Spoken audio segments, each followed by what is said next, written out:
We zijn vanavond op de diploma-uitreiking van het Liceo Bonaireano. De diploma's werden uitgereikt aan de examenkandidaten die geslaagd waren voor een MAVO, HAVO en VWO-diploma. En daar ben ik natuurlijk als directeur ongelooflijk trots op. We hebben echt een hele mooie avond gehad met optredens. Leerlingen hebben gespeecht, die hebben verteld wat hun jaren op het liceo met hen gedaan heeft, wat ze hier geleerd hebben. En het enige wat ik eigenlijk aan mijn leerlingen en mijn oud-leerlingen inmiddels wil meegeven, is dat zij vol zelfvertrouwen en zelfverzekerdheid hun toekomst tegemoet gaan. En inmiddels uitgerust met een heel mooi en waardevol diploma. Bosnan arranha em papel. É papel de nota final.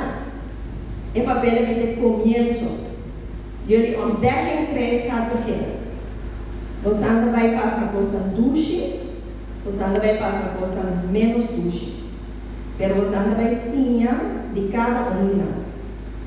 Jullie gaan lachen van vreugde wanneer de eerste voldoende voor de eerste tentamen binnen is. Jullie gaan schreeuwen van moeder wanneer jullie 1 minuut te laat zijn voor de bus. Jullie gaan huilen van verdriet wanneer heimwee komt. En wanneer je terugdenkt aan hoe makkelijk het wel was toen mama voor jou kookte of oma je haalde en bracht naar waar je naartoe moest gaan. Het is een nieuwe fase. Een fase waarin je jezelf gaat ontdekken.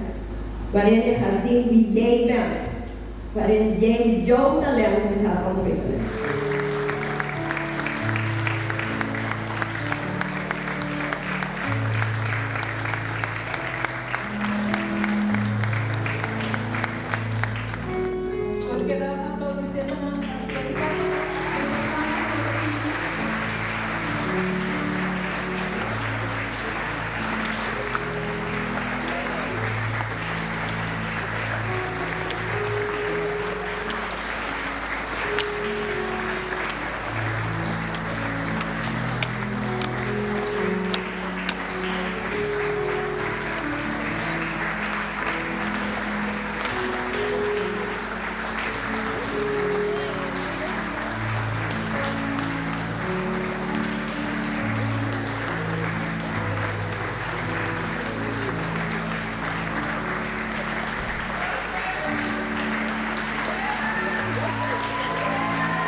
Então, hopi orgulhoso de Muchanang, com a slag awe 80% de HAVO a slag, VWO também 84% e 100% de MAVO. Muchanang passou a noite hopi contento.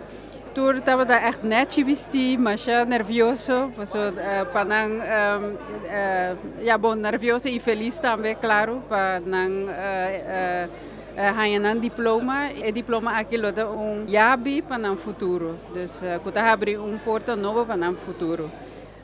Também me quero encorajar estudantes para gosta de caminhar quando anda vai canadense agora aqui, desfrutar de caminhar e nalo tem hopi meta de logra, pero ku caminhar com nalo cana ku tá difícil timbia com nalo cane e nalo tá de desfrutar de jeito, mas que tem dificuldade nalo desfrutar também de momento não contento e para lograr na meta não. Tá desejando hopi felicidade e hopi suerte.